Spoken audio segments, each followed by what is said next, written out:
की सुबह चक्रवातीय तूफान टौकटे अब और ताकतवर होता जा रहा है। इसके अब 17 मई की सुबह गुजरात तट पहुंचने की संभावना है और इसको लेकर गुजरात सरकार ने कई कदम उठाए हैं। एहतियात के तौर पर रेलवे ने 56 ट्रेनों को रद्द कर दिया है और तूफान की रफ्तार 175 किलोमीटर प्रति घंटा हो सकती है।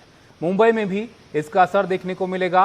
मुंबई में तेज हवाओं के साथ बारिश हो सकती है। केरल, कर्नाटक, तमिलनाडु, गुजरात और महाराष्ट्र में तूफान के मद्देनजर एनडीआरएफ की 50 से ज्यादा टीमें तैनात की गई हैं। कर्नाटक, केरल के कई हिस्सों में कल से बारिश भी हो रही है और कल पीएम मोदी ने इसको लेकर एक बैठक भी की थी।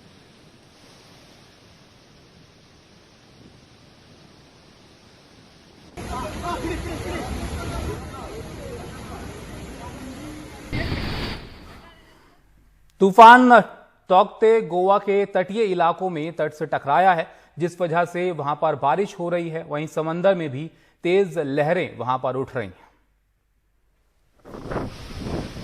तो लगातार इस तूफान से पहले ही कई जगहों पर इसका असर दिखना शुरू हो गया है। हिमांशु हमारे साथ जुड़ गए हैं इस पर बात करने के लिए। हिमांशु, बताइए कितना इसका असर पड़ने की उम्मीद जताई जा रही है और किस तरीके के इंतजाम किए गए हैं इससे लोगों को सुरक्षित रखने के लिए?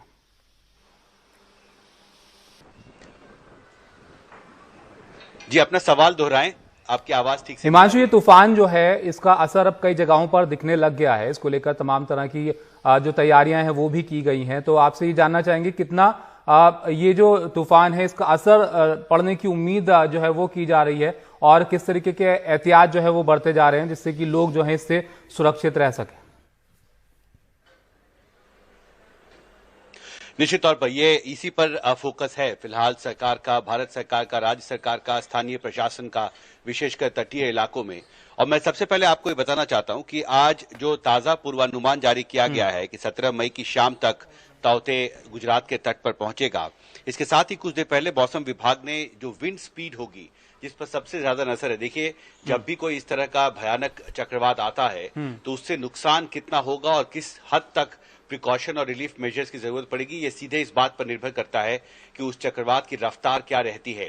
और रफ्तार पर एक डिटेल्ड नोट अभी जारी किया है मौसम विभाग ने, जिसमें ये चेतावनी दी गई है कि 17 तारीख को जब ये गुजरात तट पर पहुंचेगा तो उस दिन उसकी जो रफ्तार है वो 150 से 160 किलोमीटर से लेकर 175 किलोमीटर तक रह सकती है। और ये जो मैक्सिमम स्पीड है 175 किलोमीटर की, ये कुछ घंटे तक रहेगी गुजरात के तटीय इलाकों में। और इससे आप अंदाजा लगा सकते हैं कि नुकसान का अंदेशा कितना ज्यादा और कितने बड़े स्तर पर, युद्ध स्तर पर लोगों को जो तटीय इलाकों में रहते हैं गुजरात के, उनको वहां से हटाने के लिए पहल की जा रही होगी इस वक्त ग्राउंड पर, क्योंकि अभी बहुत कम वक्त बचा है लोगों को वहां से रिलोकेट करने का। दूसरी बात ये कही गई है कि मछुआरों को समुद्र में जाने से मना कर दिया गया है।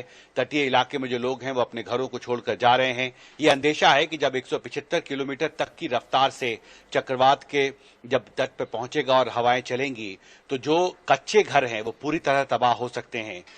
ये अंदेशा है कि लाखों पेड़ जो हैं तटीय इलाकों में वो टूट सकते हैं, सड़कें टूट सकती हैं। और इसलिए राहत बचाव के काम को जल्दी से जल्दी शुरू करने के लिए 42 टीमों को जो है एनडीआरएफ की, उनको जमीन पर तैनात किया गया है। करीब 26 टीमें हैं जिनको स्टैंड बाय पर रखा गया है, क्योंकि अक्सर ऐसा देखा गया है कि चक्रवात के दौरान जो है प्रशासन की प्राथमिकता होती है कि लोगों को जो रिलीफ शेल्टर से वहां तक जल्दी से जल्दी पहुंचाएं, उनको सुरक्षित रखा जाए, उन्हें हिदायत दी जाए कि वो घर से बाहर ना निकले।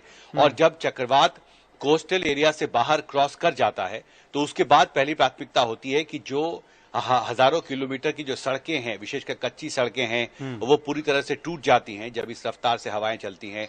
घर टूट जाते हैं, हजारों लाखों लोग प्रभावित होंगे, तो जिंदगी को फिर से बहाल करना और बड़ी चुनौती होती है तबिश। और इसको देखते हुए जो एनडीआरएफ की टीमें हैं उन्हें कई तरह के जो राहत बचाव की जो इक्विपमेंट्स हैं उनसे लैस किया गया जिससे कि वो जरूरी कार्रवाई कर सकें। भारतीय वायुसेना, इंडियन नेवी के ऑफिशियल्स को तैनात किया गया है। सर्वेलेंस हेलीकॉप्टर्स हैं जो लगातार स्थिति पर नजर रख रहे हैं।